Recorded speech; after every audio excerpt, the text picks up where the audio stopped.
Hey guys, today we're in the book of Numbers, chapter 27. Now, if you remember yesterday, coming off 26, they were dividing up the land again. And we come here to a problem in this giving up of the land, the inheritance of what is to come after the counting of people. We see here, it says, then drew near the daughters of Tselakad. All right. So here's the issue, right? So they're numbering, they're giving accountants, they're figuring out who's going to own what, where they're going to go. And now we have these daughters of Tselakad that comes and says, hey, our dad is dead. Tselakad is dead. There is no sons. So if you don't give us the land, then basically you will erase my father's inheritance. You will erase his name. There will be nothing that will carry his name on. And so these five daughters, or six daughters, sorry, these six daughters come to Moses and they say, hey, this is the problem, right?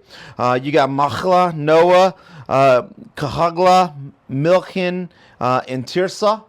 They come to Moses and say, this is the problem. And I love this. We read this. We've seen Moses do this time and time again. It simply says that Moses brought their case before the Lord. Moses didn't know what to do.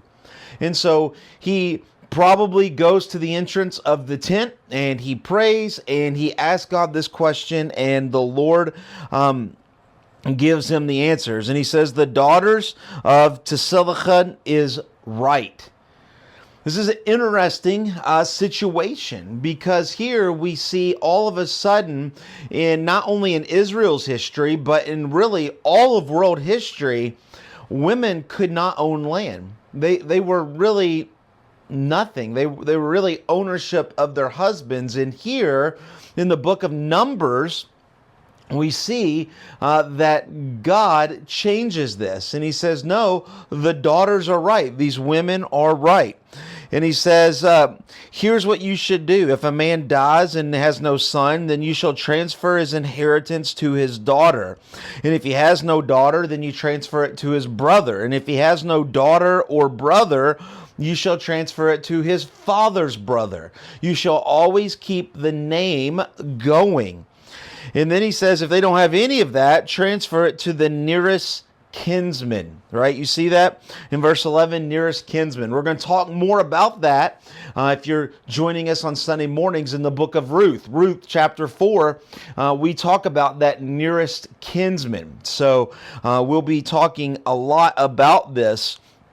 And even in this statute, this is how Naomi comes back, and yet she still has somewhere to go, right? She still has something, because she was allowed to keep her husband's and her son's inheritance, which would not have been much as they escaped to Moab, but there would have been something. And then he says this will be a statute and a rule. This is for Israel all the way, right? This is in perpetuitude. And so this gives us a sequence of how land and money and other things is transferred as Israel begins to grow. And then we get to verse 12, and verse 12 kind of changes the whole, kind of just takes a right turn, right? And we see Joshua come on the scene. We see that the Lord said to Moses, go up to this mountain, the mountain of Abarim, which we would call today Mount Nebo, okay? I was just there a couple months ago. And he says, I want to show you the promised land. I want to show you the land that I will give to Israel, but you will not be able to go.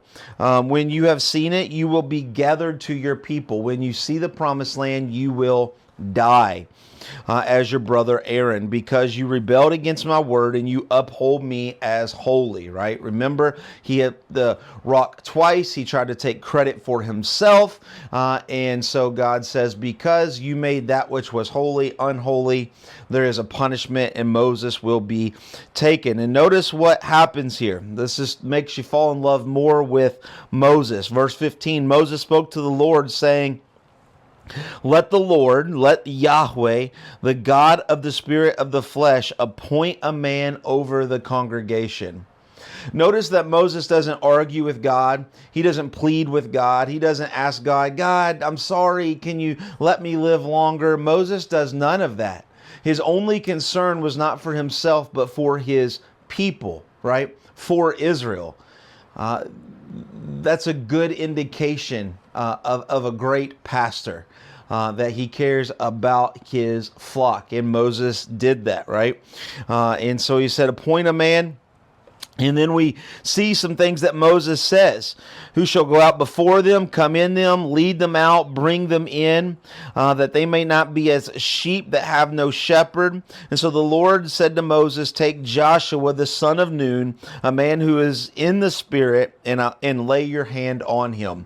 Put authority on him. Take Joshua, who is already following after my heart, who is already in the spirit of God, and transfer your authority. That's what it means to lay your hand upon him. And it says that you shall commission him in their sight. You shall take him in front of the high priest. And that way Israel knows that he is the next leader. And we will see that in the book of Joshua. We see kind of the end. You can jump from Numbers to Joshua. The book of Deuteronomy is kind of the last words of Moses to Israel, right? Before all of this really happens. And so we see Moses is coming close to the end of his life. We see Joshua being set up for the next leader. And that will move us on to chapter 28. You would ask yourself, where is Jesus in this picture? Well, when Moses asked God, let them be a man to over the congregation that comes in before them, who will lead them. They might not be a sheep that has no shepherd. This is ultimately talking about Jesus Christ, right? John chapter 10 tells us Jesus is the good shepherd, right? He is the shepherd that looks for the sheep. He is the one that is the door holder. He is the protector. And so, yes, Moses is praying for the Messiah, the ultimate shepherd, but he's also talking about the physical human shepherd that they need until the Messiah comes. And so it is Joshua and it is Jesus, both of them named Yeshua. See? So God answers with the name Yeshua, the Lord is salvation, for Joshua, Yeshua, and Jesus, Yeshua. Hope that makes a little bit more sense, and we will see you tomorrow in chapter 28. God bless.